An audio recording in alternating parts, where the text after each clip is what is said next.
welcome to Jung at HARP number 71, which I just lost. And okay, now, anyway, good morning and welcome to Jung at HARP number 70. I can't remember what number it is.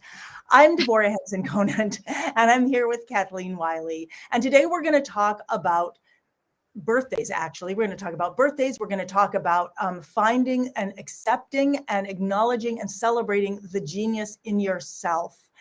And anyway, I am Deborah Henson-Conant. I'm a composer and a performer. I'm here with Kathleen Wiley, who is a Jungian psychoanalyst. We both play the harp, although I don't have my harp here today. And so we call this Jung at HARP. So Kathleen, I usually like start off talking about why we decided to do this today, but how would you like to start? So I want to start by saying our birthdays are a time to remember that there's something of who we are that's far bigger and greater that works on our behalf than our consciousness and ego ever can do alone. And even though, as we were coming online, you quote, or the system lost our title, I want you to know when we went online, the YouTube notification, because I'm subscribed to Jung at HARP, showed up on my phone that we are live and it has the title and everything. So I want to say part of what we're talking about today is how we use our birthdays as markers of our journey around the sun to really celebrate and acknowledge where we are now, what we've done, and to be able to make peace and compassion, acceptance with the past so that we can keep moving forward towards the greater self that we are. And that if we get caught up in the mistakes, we get caught up in the glitches that that just happen, they're part of the world and the part of what goes on in life, then we actually shoot ourselves in the foot and we don't get to keep moving forward. So that's what I want to start. And I want to say, you're going to sing a gorgeous song that was a way you celebrated one of your birthdays, and your birthday's coming up in a couple of weeks, so we'll celebrate that here too. So I think the words that you put to that song really speak to this, that we need to really trust the process of life and quit being so hard on ourselves. You know, that's so interesting because I often don't like to tell people when my birthday is because I get very nervous getting presents. It seems like suddenly there's just like these things coming in and I need to figure out what to do with them. But what you just said that I really, really love, what I heard is that the birthday is a time to let go of things. Yeah. And what an incredible present to give ourselves to let go. Yes. So yeah, well, I would love to sing this song and then have us talk about it. And I'm nervous about it because I'm using a completely different tech setup, and I'm not using my normal microphone, and I'm using a piano, and we figured out there's no way to see it. And so, but I think that's very much in keeping with what happens when we try to communicate, that we never know whether it's actually coming across. And we can be as heartfelt as we can be, and sometimes there's all kinds of things in the way of us being heartfelt that have nothing to do with the technology outside of ourselves, but with the technology inside ourselves. And sometimes people can't even see half of what we're doing as we try to communicate. And yet we still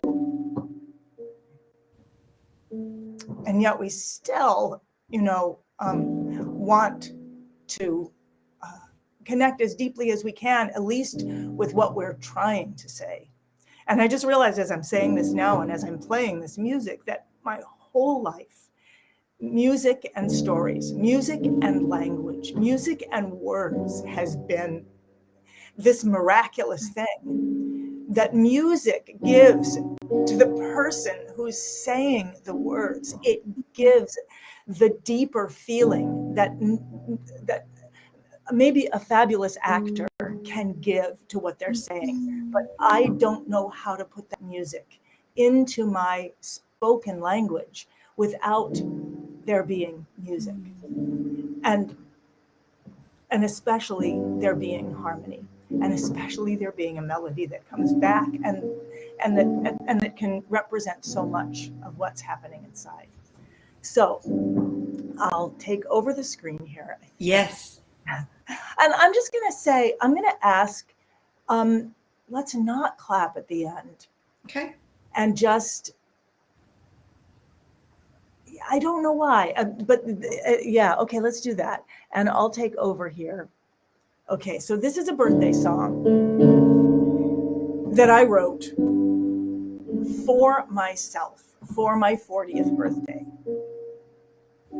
And it took me to my 41st birthday to actually get it written. And I just needed a song. I needed, whoops, I'm hearing some kind of background noise. Thank you. We're working on all this tech, by the way, and we think about it and we talk about it all the time. So I wrote this song for my birthday because I really was having a hard time getting through that birthday. And it goes like this. Congratulations, you made it this far. Congratulations for everything you are.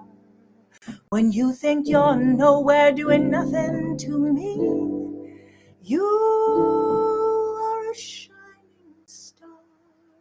Congratulations, you made it this far. They say that sadness and pain makes you a little bit deeper. They say love and kindness will lighten up your load. They say every mistake you make makes you a little bit wiser. I say, congratulations, you made it this far. Congratulations, you made it this far. Congratulations for everything you are. When you think you're nowhere doing nothing, to me you're a shining star. Congratulations, you made it this far. Well, there are times when you give up. There's gonna be times when you give in. Ooh, there's times when losing is the only way to win. There are times when trouble's gonna come banging at your door. But let me tell you, honey, there's a whole lot more. There's a human kindness just walking down the street. There's a little bit of greatness in everyone you meet. And there's a world of wonder in who you are.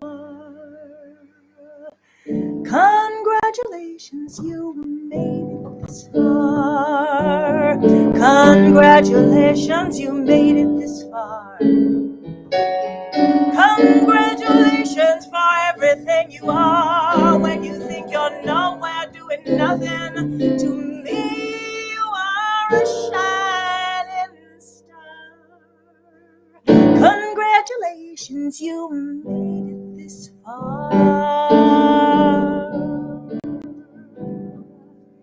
Now, when your birthday comes along and you wish that it didn't, and all your friends are coming up to you and they're saying, oh, you're not getting older. You're getting better. And you know that no matter how much better you get, you're still getting older.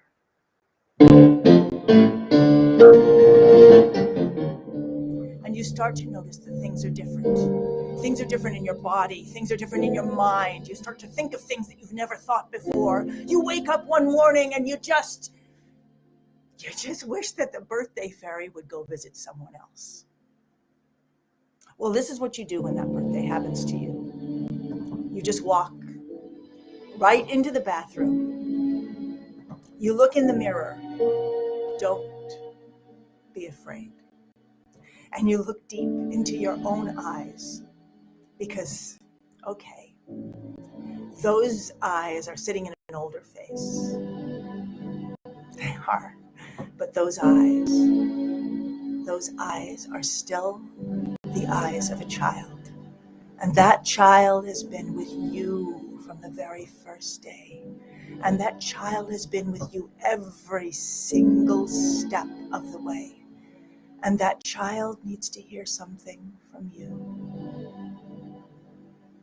That child needs to hear you say, hey, congratulations. We made it this far.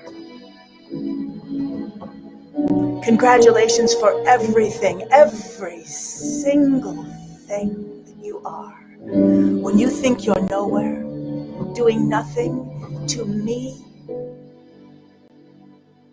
you are a shining star. Congratulations. Congratulations. Congratulations. Congratulations. Congratulations, we made it this far. Congratulations for everything you are. When you think you're nowhere, doing nothing, to me, you are a shining star. Congratulations, congratulations,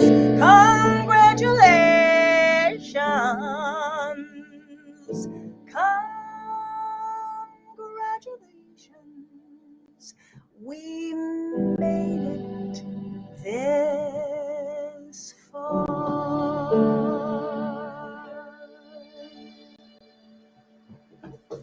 Happy birthday.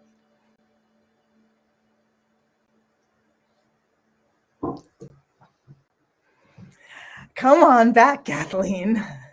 Okay, that was beautiful. Thanks.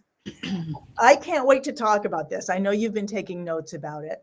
Mm-hmm. And talk about, what this means and what are the words that, that come out to you in it.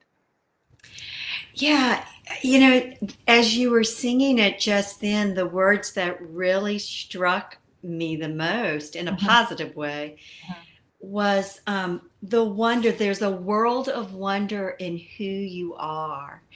And look deep into your own eyes and the eyes of the child. And it made me think about the archetype of the child. Now, I know in pop psychology, there's a lot out there about working with your inner child. And transactional analysis talks about that there are like 3 states of consciousness in us: the parent, the adult, and the child. So there are lots of implications and ways people talk about the child within. For a minute, I want to talk about it as the archetypal child that is full of wonder and curiosity and willing to explore, and who still expresses herself or himself freely. And that there is something about our birthday cycling and that turn around the sun, that when we can really check in with ourselves, where are we really living spontaneously out of who we are, like the child automatically does? And where is it that we have blocked and obstructed that or repressed that in ways that are not helpful to us or to our relationships? So this is a stupid question. And as you're talking, and I know this is like why there are psychologists, and why does that happen? Why does that happen? It seems like there's something about learning that like, it's almost like learning is this magical thing we learn. That's Mhm. incredible. It's like healing, except healing is like a return to the state that, like to the, but learning is a shift to a new state.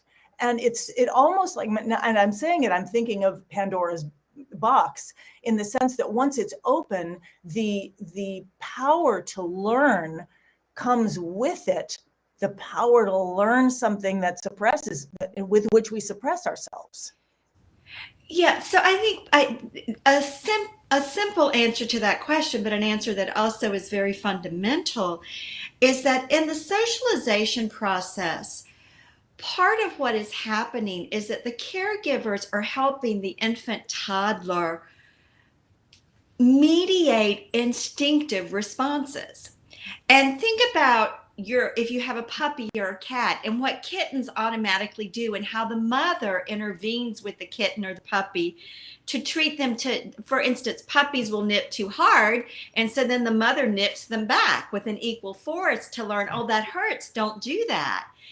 And so, what tends to happen with human beings, unfortunately, is that there is an extreme response to instinctive expression. Usually, that's the parent or caregiver has learned from their parent or caregiver. And then we have this overlay of centuries from particularly Christianity that has made the body and all of the instincts bad and wrong, and made emotions bad and wrong. So instead of being taught how to express that emotion in healthy ways or non-destructive ways, what we end up being taught is how to repress them. And repress them shuts it down. Whereas if we're taught, for instance, if I feel angry, if I can identify what's behind my anger, what's my unmet need or my unexpected expectation, what do I know about myself there, then I'm going to respond very differently in the environment with the person I may feel some anger or frustration with. But if I just think, oh, I shouldn't be angry, I need to dismiss that, then I block that source of information and that source of energy. Wow. As you're saying that, I'm thinking, and then you block, and then you block, and then you block, and then you block, and eventually, I mean, that's something we'll be talking about in some future sessions, is this cage, the golden cage that we build around us that we cannot escape. Right. That's right. And as you were saying that, I kept going back to this idea of the for me, the falsehood of birthdays being, you know, gifts that then fill up my life, versus what I would love is the birthday of what am I giving up on my birthday? What do I let go of? What am I going to let go of in each birthday, so that I am freer and freer? Yeah, because ultimately healing is about becoming more whole. It's about returning to our original wholeness. But returning to the original wholeness of the child consciously allows us to navigate with our emotions differently. And I'm going to bring this up because yeah, so Jeffrey is saying the part about the eyes of a child makes his old harp teacher yeah. cry. Me too. I mean, before we got on, I was late because I was like, Kathleen, I'm here practicing this song and I'm crying. That connection, we can become so disconnected, Kathleen, as you know, it's like that's your job. And yet when that connection happens, it's also heartbreaking. Well, it breaks the heart open in a way that the divine essence can get through to us, that we can be touched by another person, by spirit. If our heart is never broken open, then we are very closed and walled off. You know, as I was listening to the song yesterday, I was really struck by the words sadness and pain. They say sadness and pain take us a little deeper, and love and loving kindness lighten the load. And every mistake you make makes you a little bit wiser. And one of the things in terms of the evolution of consciousness is our emotional nature. which is the realm on which we connect. Human connection is about emotional felt sense. It's that quality of warmth that whether we're angry and aggravated with each other or we're feeling admiring of loving of one another, there's a bond there. And Freud, back in the late 1800s and early 1900s, said the whole rationalistic, materialistic mindset that the world had gotten into had totally dismissed the validity of emotion and dismissed the validity of the invisible realm. And of course, Jung agreed and picked up on that. And in the 30s or 40s, there was a book of his essays published entitled Modern Man in Search of a Soul. We could say Modern Humanity in Search of a Soul. That somewhere with the whole industrial complex and all of what science gave us, we were beginning to disconnect with the other side that is the connection to spirit, and that's emotion. And again, how many of us really want to feel our distress or anguish? How many of us really want to feel our fear? How many of us really want to experience the quote unpleasant emotions? What we want is we want the joy, we want the curiosity, we want the surprise, we want the ecstasy. But you can't have that if you don't have the other, because if you start repressing your emotions, they all get shut down. You cannot repress emotions selectively. If you disconnect from that body, invisible body of experiencing, you disconnect. And so you miss it all. So part of what the whole movement of psychoanalysis has done in the last 120 years, and what the movement is still happening in psychology and spirituality, is we realize we've got to reclaim this aspect of what it means to be human. Because that's what it's really about. If we were just having an intellectual exchange with no emotion, as Jeffrey said, it wouldn't feel human. But the power is in the emotion. It's in the passion. And again, the psychologists, the spiritualists, all of the esoteric spiritual traditions that arose in the late 1900s, early 1900s knew this, and they began set about bringing that back into the consciousness of the collective. That I want to find out a little bit more how they did that, and I want to go back to those words, and I don't really remember them without. They say that sadness and pain makes you a little bit deeper. Oh, really? Sadness Yeah. and pain makes you a little bit deeper. They say love and kindness will lighten up your load. Yeah. I see. Yeah, because healing ultimately is about wholeness. And wholeness means having the depths of who we are, right down, as one of my analysts used to say, to what I'm feeling it in my big toenail, that I'm permeated. And Jung says that, we must submit to the affect and let it penetrate us to our vitals. That we have to really be willing to experience what we are feeling in an emotional level and a body sensation if we're going to really connect with the depths and breadth of who we are.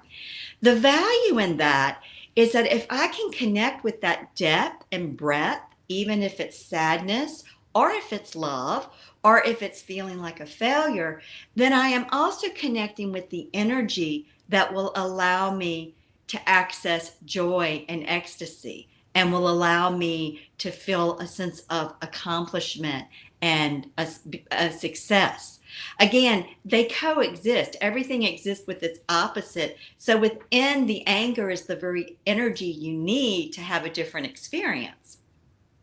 Well, I was curious about that. I've been sort of going through some stuff where I feel like I'm sort of recovering from something, and yet I'll have these icky feelings, and I was like, crap, am I going to have to go back and actually feel everything I've suppressed? Like, it's like coming back up through it makes me think of, they put this thing down in this pipe down into the earth, and then they pull up all the different, levels and striations. So Kathleen, is Well, what I'm going to have to do. Well, what I'm going to say is, from a perspective of Jungian analysis, is we don't go back digging up stuff just to dig. We deal with what's in the present, which means if the past is interfering with the present, that's when we go down those levels, because it's already open and it's coming up and hijacking the present. So from a perspective in Jungian analysis, we only look at the past when it's showing up in the present, i.e., it's hijacking this interaction. How do we know that? We know we're seeing ourselves do the same old thing over and over again. That sabotages our creativity, or sabotages our relationship with ourselves or someone else, or we find ourselves stuck and unable to get out, or we get caught in a place where we aren't able to hold on to ourselves and think in the big sense of the word, meaning to put all the puzzle pieces together. That is always one of the signs that we are caught in some old unconscious emotional experience. You mean if we feel like overwhelmed or confused or... Yes, overwhelm and confusion are always messengers that some unconscious emotion has been activated. Okay, so I mean, a lot of the times when I'm experiencing, it seems like visibility, like probably even when I get off of here, like I feel totally connected to you now. I'll turn it off and I'll just be like, whoa, what did I just do? Like that kind of comes in, that it's almost like a little shame shower. They're just like, well, when it's not, I mean, it's not, it's almost like I don't think it has anything to do with now. No, it doesn't. And no, it doesn't. I just feel, because I know what you're talking about. And well, I'm assuming this is not, I doubt that this is just for me. It's not just you. Sylvan Tompkins, who's the developmental psychologist who in the 60s did infant observation and put forth the idea that there are non-innate or inborn affects, which are emotions with somatic bodily innervation. He says shame is one of those innate affects. But what's interesting is shame and fear did not show up until the infant was a few weeks old. So it also leaves the question of, is this something that, again, it happens in response to an other, and being seen, am I good enough? Is it okay to have my need? Of course, none of that is cognitive for the infant. Right. That what he means by innate is it's just part of our wiring. Yeah. And I love this quote here. I can never, my eyes are not good. I can never see the Ann Henderson, what I'm hearing is that healing comes from the feelings, that in order to heal from a trauma, we have to allow ourselves to fully experience it, accept it, and let it change us. Is that right? And then Harp to Heart is saying that we don't have to go to the past unless it's interfering with the present. That's right. Exactly. We don't go to the past unless it's interfering. And Andra, yes, we have to let ourselves fully feel it, but fully feeling it, keeping one foot in this current moment and time, so that we're not re-experiencing it as the child, but we are experiencing it as the adult we are in this moment, being present to that child within. And this is where a therapist or an analyst or some healer of some sorts can be, it is sometimes indispensable, because sometimes those feelings are so strong, we just get sucked back and we're not in the present moment. And then that therapist, analyst we are with is there holding in the present moment and able, it's like quicksand. Sometimes these unconscious things, if you're in quicksand, you can't get yourself out by pushing. You have to have something to hold on to. Mm-hmm. And so the therapist, analyst, the person you're with, the person you're in relationship with, because this happens in all kinds of relationships, gives you a hand and then helps pull you out, or you then can pull against them and pull yourself out. So yes, we have to re-experience it, but re-experiencing it with one foot in the present with who we are now. And that sometimes just takes time. The other thing I want to say is it's re-experiencing it in a titrated way. I sometimes say to my analysts, we're going to open this up in here and we're going to let a little bit of that out. Then we're going to close it back up. You're going to go out, do your week. Then you'll come back in here. We'll open it back up. So it's also being able to begin relating to it and being present to it in a way that one can keep oneself in the present. I know that we have to stop in about 2 minutes, and Yeah. I'm just going to go back to the song for a minute because you're giving me a new perspective on it. So in the song it says, so there's this child, look in your own eyes because there's this child, and that child's been with you every day, and that child's been with you every single step of the way, and that child needs to hear something from you. And I hear that that's what you were saying, that the you now has to say, hey, congratulations. You made it this far. Congratulations on everything. Yeah. Yeah. Because the historical child in us is never going to change. And this again is one of the mix-ups with as much of pop psychology and spirituality. Our historical experiences are our historical experiences. We cannot change the past, but what we can do is we can change our relationship to the past. And how we can do that is with all of who we are now, with the wholeness that we can access. We say to these parts of ourselves, congratulations, you've made it this far. You are a star. You have that light of the divine essence we are in you. And that's what matters now. And I'm going to nurture that and hold on to that, and you hold on to me. And we then access parts of ourselves that the people around us and the collective at the time couldn't. They didn't do it out of intentionality, I believe, for the most part. I mean, there are some sadistic people in the world, but I think by and large, for most of us, what we suffer from is just people's unconsciousness and their ignorance. They just didn't know. And I'm sure I'm passed that on as well.